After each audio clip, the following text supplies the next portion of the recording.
السلام علیکم ورحمۃ اللہ وبرکاتہ۔ میں 14 سال کی بہت خوبصورت کنواری لڑکی تھی، مگر دکھنے میں کوئی 16 سال کی لگتی تھی۔ آج میں اپنا جسم بیچنے بازار جا رہی تھی۔ میری پہلی رات کی قیمت 5 لاکھ روپے لگائی تھی۔ ایک امیر آدمی نے مجھے خرید لیا تھا۔ مجھے ایک تہہ خانے میں لے گیا۔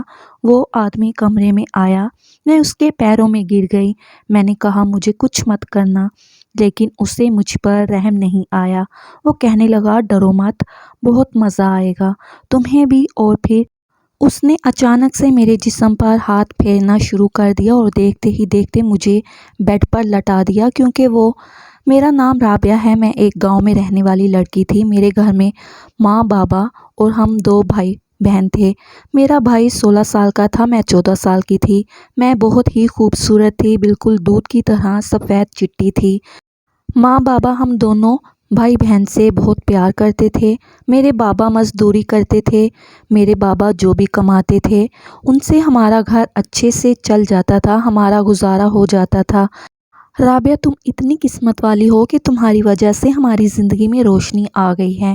ہم اپنی زندگی میں بہت خوش تھے، لیکن ایک دن بابا کا ایکسیڈنٹ ہو گیا اور بابا ہمیں چھوڑ کر اس دنیا سے چلے گئے۔ کسی طرح سے ماں نے ہم دونوں بھائی بہنوں کو سنبھالا، لیکن بابا کے جانے کے بعد ماں بھی بیمار رہنے لگی تھی۔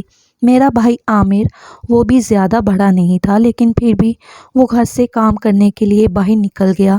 چھوٹے موٹے کام کر کے تھوڑے بہت پیسے لاتا تھا، اس سے ہمارا گھر کا خرچ چلتا تھا۔ ہم انہی پیسوں سے گزارا کر لیتے تھے۔ بابا کے جانے کے بعد ماں بہت کمزور ہو گئی تھی۔ کچھ دنوں بعد ماں بھی ہمیں چھوڑ کر چلی گئی۔ ہم دونوں بھائی بہن یتیم ہو گئے۔ میری ایک خالہ تھی جو بیوہ تھی، اس کا کوئی بچہ نہیں تھا۔ وہ اپنے گھر میں بالکل اکیلی رہتی تھی۔ انہوں نے مجھے اپنے پاس رکھ لیا اور میرا بھائی عامر، اس نے مجھے سمجھایا کہ تم خالہ کے پاس رہنا، میں باہر جا رہا ہوں، میں ڈھیر سارا پیسہ کماؤں گا۔ میرا بھائی مجھے خالہ کے پاس چھوڑ کر باہر نکل گیا۔ شہر میں گاؤں کی پہچان کے کچھ لوگ کام کرتے تھے۔ میرا بھائی عامر انہی لوگوں کے پاس کام کرنے کے لیے چلا گیا اور میں خالہ کے ساتھ رہنے لگی۔ خالہ بھی اکیلی تھی، ان کے یہاں بھی کوئی کام کرنے والا نہیں تھا۔ مجھے نہیں پتا تھا کہ خالہ اپنا گزارا کیسے کرتی تھی، لیکن خالہ کے پاس رہتے ہوئے مجھے اتنا معلوم ہو گیا تھا کہ خالہ اپنا گزارا بہت مشکل سے کرتی ہے۔ میرے آنے کے بعد خالہ کے خرچے اور بھی بڑھ گئے تھے، کھانا بھی مشکل سے ہمیں ملتا تھا۔ ایک بات میں نے نوٹ کی تھی کہ میری خالہ اکثر بہت زیادہ تیار ہو کر گھر سے باہر نکلتی تھی۔ ان کے پاس پیسے تو نہیں ہوتے تھے، لیکن جب وہ گھر آتی تو ان کے پاس پیسے ہوتے تھے۔ میں پوچھتی تھی کہ خالہ کیا آپ کہیں کام کرتی ہیں؟ تو وہ کہتی ہاں، یہی سمجھ لو کہ چھوٹا موٹا کام کرتی ہوں اور جو پیسے آتے ہیں اسی سے ہمارا گزارا ہوتا ہے۔ میں تو اتنی چھوٹی تھی کہ میں کچھ بھی کر نہیں سکتی تھی۔ خیر، خالہ کے ساتھ کسی طرح ہمارا وقت گزر رہا تھا۔ اس بیچ میں نے دیکھا کہ خالہ مجھ سے بہت پیار کرنے لگی تھی، میرا بہت خیال کرنے لگی تھی۔ وہ مجھے بہت ہی اچھی اچھی چیزیں لا کر کھلاتی تھی۔ وہ کہتی تھی تم کھاؤ گی تبھی تو بڑی دکھو گی، تمہاری صحت بنے گی تو تم اور بھی خوبصورت لگنے لگو گی۔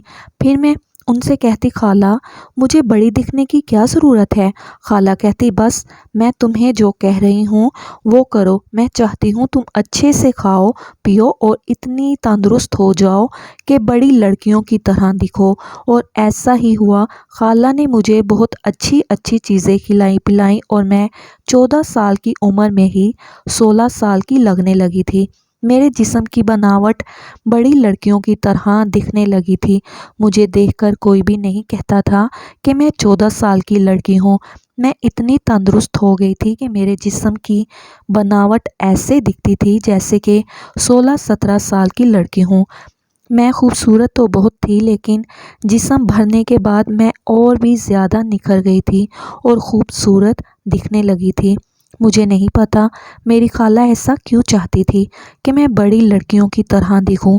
آہستہ آہستہ اسی طرح وقت گزر رہا تھا کہ تبھی ایک دن میں نے خالہ کو فون پر کسی سے کچھ ایسی بات کرتے ہوئے سنا کہ میرے قدموں تلے سے زمین نکل گئی۔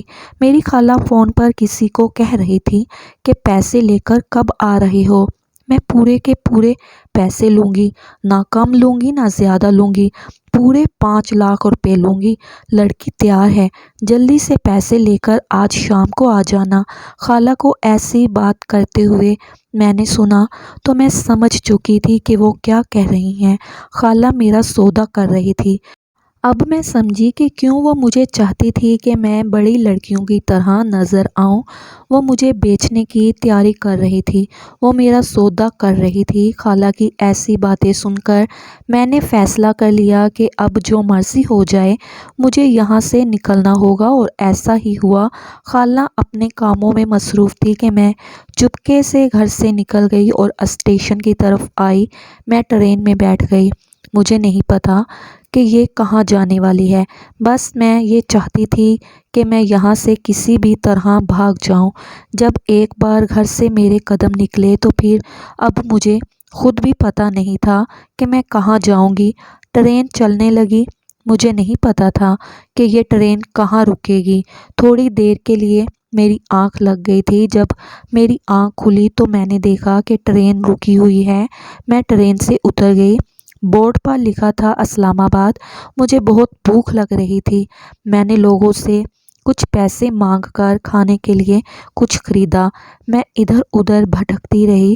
2-3 دن تک میں ادھر ادھر بھٹکتی رہی تھی۔ مجھے نہیں پتا تھا کہ میں کہاں جاؤں، کدھر جاؤں۔ ایک دن میں اسٹیشن پر سوئی ہوئی تھی کہ تب ہی میرے سامنے ایک نوجوان مرد میرے پاس آیا۔ وہ مجھ سے پوچھنے لگا، تمہارا نام کیا ہے؟ تمہارے ماں باپ کہاں ہیں؟ میں نے کہا، میرا نام رابعہ ہے، میرا اس دنیا میں کوئی نہیں ہے۔ میں نے اس انکل کو اپنے بارے میں سب کچھ بتا دیا۔ میں نے ان سے کہا کہ میرے ماں بابا کے مرنے کے بعد میں اپنی خالہ کے ساتھ رہتی تھی، لیکن میری خالہ میرا سودا کر رہی تھی، مجھے بیچنے جا رہی تھی، اس لیے میں ان کے پاس سے بھاگ آئی ہوں۔ مجھے نہیں پتا کہ میں کہاں جاؤں۔ اور وہ کہنے لگا، تم پریشان مت ہو، تم مجھے اپنا سمجھو، میں تمہیں اپنے گھر لے کر جاؤں گا، میں تمہیں رکھوں گا۔ میں خوش ہو گئی۔ میں یہ سمجھ ہی نہیں پائی کہ میں جس کو اپنا مسیحا سمجھ کر اپنا درد بیان کر رہی ہوں وہ ایک حیوان ہے، اور جس جنگل سے میں نکلنا چاہ رہی تھی، جس کے لیے میں بھاگ کر آئی تھی، یہ آدمی مجھے اسی دلدل میں بھیجنے والا ہے۔ خیر، میں اس کی نیت سے بے خبر تھی۔ اس انکل نے میری ساری باتیں سن کر مجھ پر پیار سے اپنا ہاتھ پھیرا۔ جیسے ہی اس انکل نے میرے سر پر ہاتھ پھیرا، میری آنکھوں سے آنسو چھلک پڑے اور میں اس انکل کے سینے سے لگ گئی۔ وہ انکل مجھے تسلی دینے لگا۔ وہ انکل مجھے اپنے ساتھ اپنے گھر لے گیا۔ اس انکل نے مجھے اپنے گھر لے جا کر مجھے منہ ہاتھ دھونے کو کہا۔ مجھے پیارے سے کپڑے لا کر دیتا ہے اور کہتا ہے، نہا دھو کر تم اسے پہن لینا۔ میں نے ایسا ہی کیا۔ میں نہائی، وہ خوبصورت سے کپڑے پہن لیا اور اس کپڑے میں میں بہت ہی خوبصورت لگ رہی تھی۔ وہ انکل میرے لیے ڈھیر ساری کھانے پینے کی چیزیں لے کر آتا تھا۔ میں پیٹ بھر کر کھانا کھا کر میں آرام سے سو جاتی تھی۔ میری صبح آنکھ کھلی تو میں نے دیکھا، ادھر ادھر نظر گھما کر تو گھر میں پورا سناٹا تھا۔ گھڑی پر میں نے ٹائم دیکھا تو صبح کے 10 بج رہے تھے۔ میں پریشان ہو گئی کیونکہ وہ انکل مجھے کہیں بھی نظر نہیں آ رہے تھے۔ میں ڈر گئی تھی۔ میری نظر دروازے پر پڑی۔ میں نے دیکھا وہاں انکل اور ان کے ساتھ ایک عورت آ رہی تھی۔ انکل اور وہ عورت دونوں گھر کے اندر آ رہے تھے۔ وہ انکل مجھے دیکھ کر کہنے لگا، رابعہ تم اٹھ گئی؟ میں نے کہا، ہاں انکل میں اٹھ گئی، میں آپ کو ہی ڈھونڈ رہی تھی، آپ کہاں چلے گئے تھے؟ وہ کہنے لگی، دیکھو یہ شمشاد ہے، اس کی کوئی اولاد نہیں ہے، یہ تمہیں گود لے گی، تمہاری ماں بن کر تمہیں پالے گی، تمہیں اپنی بیٹی بنانا چاہتی ہے، وہ عورت دکھنے میں بہت ہی عجیب سی تھی، موٹی تھی، اس کے منہ میں پان تھا، مجھے اس سے ڈر لگ رہا تھا۔ میں نے کہا، کیا آپ مجھے اپنے ساتھ نہیں رکھ سکتے؟ وہ کہنے لگے، نہیں رابعہ، میں تمہیں اپنے ساتھ نہیں رکھ سکتا، میری بیوی ہے، میرے بچے ہیں، میری بیوی تمہیں اپنے پاس کبھی بھی نہیں رکھے گی۔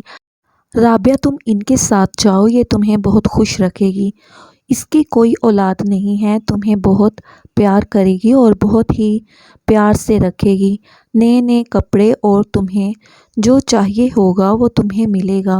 وہ عورت کہنے لگی، ہاں بیٹا، میں تمہیں اپنی بیٹی بنا کر رکھوں گی، تم میرے ساتھ ایک بار چلو تو صحیح۔ میں نے ہاں میں سر ہلا دیا، میرے پاس اور کوئی دوسرا راستہ نہیں تھا۔ آخر میں کہاں جاتی، کس کے پاس جاتی؟ مجھے بہت پیاس لگی ہوئی تھی۔ میں نے انکل سے پانی کے لیے کہا تو انکل نے کہا، کچن ادھر ہے، جاؤ پانی پی لو۔ میں پانی پینے کے لیے گئی۔ میں پانی پی کر جیسے ہی کچن سے باہر نکلی، تبھی میرے کانوں میں جو آواز آئی، اسے سن کر میرے پیروں تلے سے زمین کھسک گئی۔ انکل اور وہ عورت دونوں ایک دوسرے سے باتیں کر رہے تھے۔ وہ عورت اس انکل سے کہہ رہی تھی، ارے واہ نذیر میاں، تو اس کی خوبصورتی کی جتنی تعریف کر رہا تھا، یہ تو اس سے بھی زیادہ خوبصورت ہے۔ تو نے تو مجھے اس بار خوش کر دیا ہے، میں تم سے اس بار بہت خوش ہوئی ہوں۔ میرے پاس ہزاروں لڑکیاں ہیں لیکن اس کے جیسی خوبصورت نہیں ہے۔ میں تمہیں ابھی 3 لاکھ روپے دیتی ہوں۔ وہ عورت اپنے پرس سے ایک کاغذ کا ٹکڑا نکالتی ہے اور اس پر سائن کرنے لگتی ہے اور اس آدمی کو دے دیتی ہے، کہتی ہے، یہ لو تمہارے پورے 3 لاکھ روپے کا چیک۔ میں سمجھ گئی کہ یہ آدمی مجھ پر مہربان نہیں تھا، یہ تو اپنے مطلب کے لیے مجھے اسٹیشن سے اٹھا کر لایا تھا۔ میں اپنی خالہ کے پاس سے جس کے لیے بھاگی تھی، آخر میں اسی دلدل میں گر چکی تھی۔ میں ان دونوں کی باتیں سن کر بھاگنے ہی والی تھی کہ باہر گاڑی کھڑی تھی اور 2 مرد تھے۔ ان دونوں مردوں نے مجھے پکڑ کر گاڑی میں بٹھا دیا اور وہ عورت بھی گاڑی میں آ کر بیٹھ گئی اور مجھے بھیڑ بھاڑ والے علاقے میں لے گئے۔ یہ جگہ بہت ہی گندی تھی، لڑکیاں بہت ہی عجیب عجیب کپڑے پہن کر دروازے کے باہر کھڑی ہوئی تھیں اور مردوں کو باہر عجیب عجیب سے گندے اشارے کر رہی تھیں۔ میں وہ سب دیکھ کر حیران ہو گئی۔ وہ عورت مجھے گاڑی سے گھسیٹتے ہوئے اتارنے لگی۔ میں نے کہا، مجھے چھوڑ دو، مجھے جانے دو، لیکن وہ مجھے نہیں چھوڑتی، مجھے گھسیٹتے ہوئے ایک کمرے میں لے گئی اور ایک لڑکی کو آواز دینے لگی جس کا نام ثریا تھا۔ وہ کہنے لگی، ثریا، اس لڑکی پر پوری نظر رکھنا، اس لڑکی کی ذمہ داری تمہاری ہے، تم اس کے کھانے پینے کا ہر چیز کا دھیان رکھو گی۔ اتنا کہہ کر وہ چلی گئی۔ میں اپنی قسمت پر پھوٹ پھوٹ کر رونے لگی۔ وہ لڑکی جس کا نام ثریا تھا، وہ کہنے لگی، رونا بند کر دو، رونے سے کوئی فائدہ نہیں ہے، کیونکہ یہاں ایک بار جو آتا ہے وہ یہیں کا ہو کر رہ جاتا ہے، یہاں سے نکلنے کا کوئی راستہ نہیں ہے۔ میں اس پر غصہ کرنے لگی۔ اس نے کہا، غصہ کرنے کا کوئی فائدہ نہیں ہے، تم غصہ کر کے خود کو ہی نقصان پہنچاؤ گی۔ اگر تم یہاں سے بھاگنے کی کوشش کی تو تمہیں جان سے مار دیا جائے گا، اگر زندگی چاہتی ہو تو یہاں پر جو جیسا کہے گا ویسا کرنا ہوگا۔ ویسے تمہارا کیا نام ہے؟ میں نے کہا، میرا نام رابعہ ہے۔ وہ کہنے لگی، تم تو بہت ہی خوبصورت ہو اور یہی خوبصورتی ہی تمہاری زندگی کا شوق بن جائے گی۔ وہ مجھ سے پوچھنے لگی کہ تمہاری عمر کتنی ہے؟ میں نے کہا، میری عمر صرف 14 سال ہے۔ وہ کہنے لگی، پر تم تو 14 سال کی نہیں لگتی، تم تو کافی بڑی لگتی ہو، تمہارا بدن دیکھ کر کوئی نہیں کہے گا کہ تم اتنی چھوٹی ہو۔ میں نے اس سے کہا کہ اب مجھے کوئی فرق نہیں پڑتا کہ میری عمر کتنی ہے، میں چھوٹی دکھتی ہوں یا بڑی دکھتی ہوں، قسمت مجھے جہاں لے کر آئی ہے، سمجھ جاؤ میں ضرورت سے زیادہ بڑی ہو گئی ہوں۔ جس کو میں اپنا مسیحا سمجھ رہی تھی، اس نے مجھے بیوپار میں جسم فروشی کے بازار میں بیچ دیا۔ ثریا میرے لیے کھانا لائی، وہ مجھے کھانا کھانے کو کہہ رہی تھی۔ میں نے کھانے کو پھینک دیا اور میں منہ موڑ کر ایک کونے میں جا کر بیٹھ گئی۔ تبھی اچانک سے شمشاد مائی آتی ہے، وہ کہنے لگتی ہے یہ جسم فروشی کا اڈا ہے، یہاں پر نئے نئے لوگ آتے ہیں اور لڑکیوں کے ساتھ کمرے میں بند ہو جاتے ہیں اور پھر وہ جو کچھ بھی ان کے ساتھ کرتے ہیں ایسا ہی اب تمہارے ساتھ بھی ہوگا۔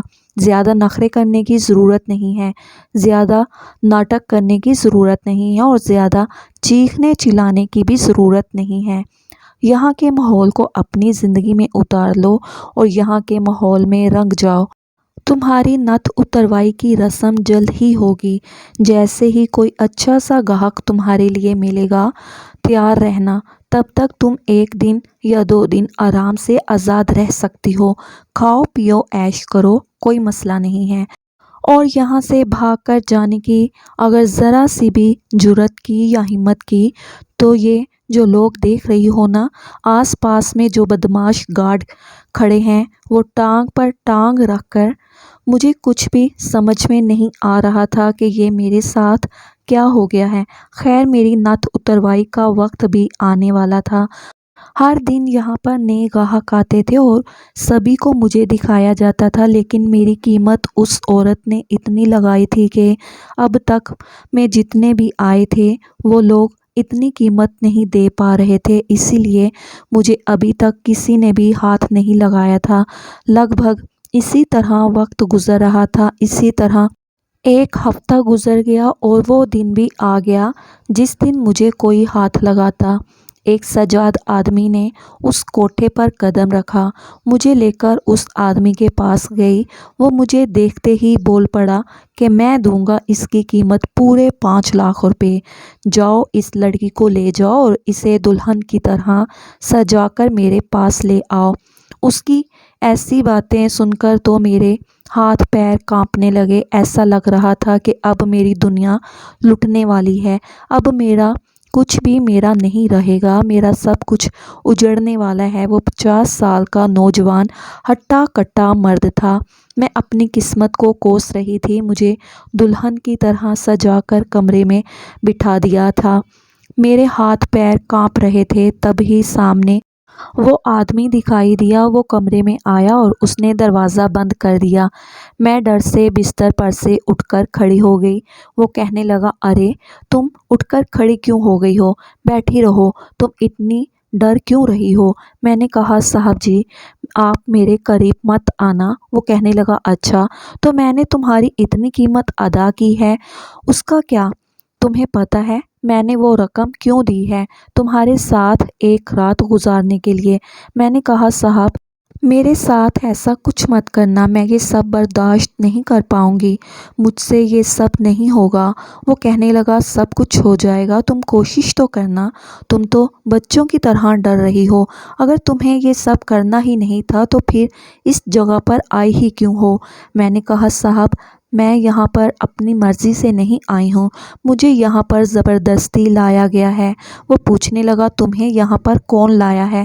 میں نے کہا صاحب میں بہت ہی چھوٹے سے گاؤں میں رہتی تھی، میرے ماں بابا کے مرنے کے بعد میری خالہ نے مجھے اپنے پاس رکھا، انہوں نے مجھے بیچنے کی کوشش کی تو میں ان کے پاس سے بھاگ کر اس شہر میں آ گئی، لیکن قسمت کی ماری میری قسمت میں جسم فروشی کے بازار میں آنا لکھا ہوا تھا، اس لیے میں نہ چاہتے ہوئے بھی جسم فروشی کے بازار میں پہنچ گئی۔ میری عمر محض 14 سال ہے۔ صاحب میں اس قابل نہیں ہوں کہ میں ان سب کو برداشت کر سکوں، مجھ پر رحم کھاؤ۔ میں اس آدمی کے پیروں میں گر گئی اور گڑ گڑانے لگی۔ مجھے ایک امید تھی شاید وہ مجھے چھوڑ دے، لیکن وہ تو یہ جان کر خوش ہو گیا کہ میں کم عمر لڑکی ہوں۔ وہ کہنے لگا، پھر تو تمہارے ساتھ اور بھی مزہ آئے گا، دکھنے میں تو تم بہت ہی خوبصورت ہو، لگتا نہیں ہے کہ تم اتنی چھوٹی ہو، ویسے بھی مجھے 14-15 سال کی لڑکیاں ہی بہت پسند آتی ہیں۔ دیکھو تم زیادہ پریشان مت ہو، بس پہلی بار تمہیں تکلیف ہوگی، لیکن پھر بہت مزہ آئے گا۔ میں نے ان کے سامنے ہاتھ جوڑے، اس کے پیر پکڑے، لیکن اس نے مجھے اپنے پیروں سے اٹھا کر بیڈ پر لٹا دیا۔ میں چیخ رہی تھی، چلا رہی تھی، لیکن میری چیخو پکار سننے والا کوئی نہیں تھا۔ اس نے بھی مجھ پر ذرا بھی رحم نہیں کھایا، اس نے پوری رات مجھے دبوچے رکھا، میرا بستر خون سے لت پت ہو چکا تھا۔ صبح میری ایسی حالت تھی کہ میں بستر سے اٹھنے کے بھی قابل نہیں تھی۔ وہ انسان نہیں حیوان تھا۔ اس نے اپنا کام کیا اور چلتا بنا۔ میں اتنی کمزور، اتنی لاچار ہو گئی کہ مجھے چلنے کے لیے بھی بیساکھیوں کی ضرورت پڑ گئی۔ شمشاد نے ثریا کو کہہ دیا کہ اس کو نہلا دھلا کر اس کو 4-5 دن تک آرام کرنے کے لیے چھوڑ دو۔ مجھے کچھ دنوں کے لیے آرام کرنے کے لیے چھوڑ دیا گیا، لیکن ان 4-5 دنوں کے بعد میں جیسے ہی ٹھیک ہوئی، پھر سے مجھے اس دھندے پر بٹھا دیا گیا۔ پھر سے میرے پاس گاہک آنے لگے۔ ہر کوئی میرے ساتھ اپنی رات گزارنا چاہتا تھا۔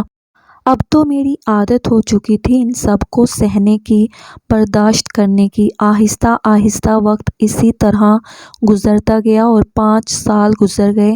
ان 5 سالوں میں نے بہت کچھ کیا تھا۔ کہیں نہ کہیں مجھے امید ہوتی تھی کہ شاید کوئی مجھے یہاں سے نکال کر لے جائے۔ ان 5 سالوں میں ایسا کوئی نہیں تھا جو مجھے یہاں سے نکال کر لے جاتا۔ خیر، میں 19 سال کی ہو چکی تھی۔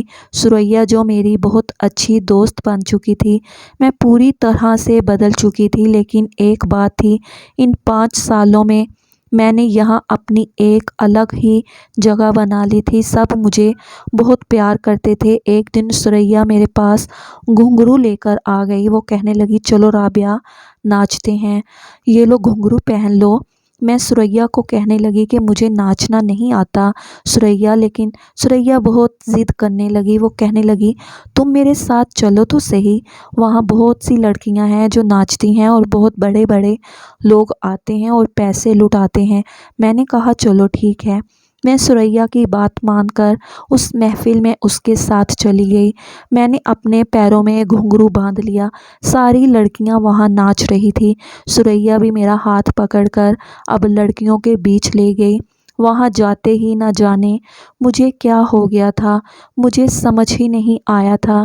سبھی لڑکیاں جو ناچ رہی تھی، گھنگرو کی آواز میرے کانوں میں گونجنے لگی۔ اس آواز سے نہ جانے مجھے کیا ہو گیا، میرے پیر اپنے آپ اٹھنے لگے، ان گھنگروؤں کے ساتھ تال میں تال ملنے لگی اور میں ناچنے لگی۔ پتہ نہیں مجھے کیا ہو گیا تھا، میرے ساتھ جو بھی ہوا تھا وہ سب میری آنکھوں کے سامنے آ گیا تھا۔ ان گھنگروؤں کی آواز میں گم ہو گئی تھی اور میں اپنی دھن میں ناچنے لگی تھی۔ میرے پیر رکنے کا نام ہی نہیں لے رہے تھے۔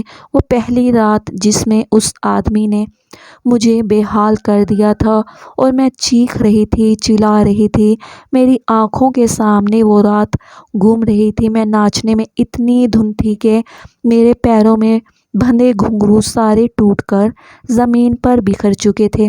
مجھے چکر آنے لگے تھے۔ میں زمین پر دھڑام سے گر پڑی۔ وہاں پر پورا سناٹا چھا گیا۔ تبھی ایک لڑکے نے اپنا ہاتھ آگے بڑھایا اور میرا ہاتھ تھام کر مجھے اٹھایا اور کہا، تم ٹھیک تو ہو؟ میں نے کہا، جی صاحب میں ٹھیک ہوں۔ ثریا میرا ہاتھ پکڑ کر کھینچ کر مجھے لے جانے لگی۔ وہ لڑکا مجھے ہی دیکھے جا رہا تھا۔ مجھے دیکھ کر وہ مسکرا رہا تھا۔ مجھے پتا تھا کہ اس نے مجھے دیکھ لیا ہے، وہ بھی میری قیمت لگائے گا اور میرے ساتھ رات گزارے گا۔ ویسے بھی یہاں ہر کوئی رات ہی تو گزارنے آتا ہے کسی نہ کسی کے ساتھ، ورنہ یہاں کوئی کیوں آئے گا؟ اور ایسا ہی ہوا۔ وہ لڑکا مجھے خرید چکا تھا۔ میں اتنی خوبصورت تھی کہ جو بھی مجھے ایک نظر دیکھ لے تو وہ میرے ساتھ رات گزارتا ہی تھا۔ میرے ساتھ ایک رات گزارنے کا پورے 1 لاکھ روپے اس نے شمشاد مائی کو دے دیے۔ میں نے ثریا سے کہہ دیا کہ اس لڑکے کو آج رات میرے کمرے میں بھیج دینا۔ وہ لڑکا کمرے میں میرا انتظار کر رہا تھا۔ میں اس کے پاس گئی۔ میں نے دروازہ بند کیا۔ میں نے اپنے دوپٹے کو اتار کر بستر پر رکھ دیا۔ میں نے کہا، چلو ٹائم ضائع مت کرو، جلدی سے اپنا کام نپٹاؤ اور چلتے بنو۔ وہ کہنے لگا، یہ کیسی باتیں کر رہی ہو؟ میں نے کہا، کیسی باتیں کر رہی ہوں؟ تم نے میری قیمت دی ہے تو کیا تم میری بکواس سننے کے لیے قیمت دی ہے؟ تم جو کرنے آئے ہو وہ کرو اور چلتے بنو۔ وہ کہنے لگا، بہت غصے میں لگتی ہو، ہمیشہ ایسے ہی رہتی ہو یا پھر میرے ساتھ ایسا کر رہی ہو؟ میں نے کہا، بس اب تمہیں جاننے کی ضرورت نہیں ہے۔ وہ کہنے لگا جاننے کی ضرورت کیسے نہیں ہے؟ وہی تو جاننے کے لیے آیا ہوں۔ میں نے کہا کیا بکواس کر رہے ہو؟ تم کیا جاننے کے لیے آئے ہو؟ زیادہ جاننے کی کوشش مت کرو۔ وہ کہنے لگا تمہیں کیا لگتا ہے کہ میں تمہارے پاس کیوں آیا ہوں؟ میں نے کہا وہی جو کرنے کے لیے تم نے قیمت دی ہے، میرے جسم کو خرید کر۔ اب تم پیسہ ضائع تو نہیں کرو گے؟ ظاہر سی بات ہے۔ وہ ہنسنے لگا اور کہنے لگا تم آرام سے بیٹھو۔ اس نے دوپٹہ اٹھایا اور میرے سر پر ڈال دیا۔ وہ کہنے لگا میں تو بس تمہارے ساتھ وقت بتانے کے لیے آیا ہوں، کچھ کرنے کے لیے نہیں۔ تمہاری آنکھوں میں بہت درد دکھتا ہے۔ تمہیں دیکھتے ہی میرے دل نے چاہا تمہیں قریب سے جانوں۔ میں زور زور سے ہنسنے لگی۔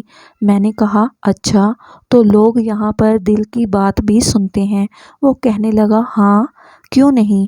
وہ مجھ سے پوچھنے لگا اچھا بتاؤ، تم یہاں پر زبردستی آئی ہو یا پھر اپنی مرضی سے یہ کام کر رہی ہو؟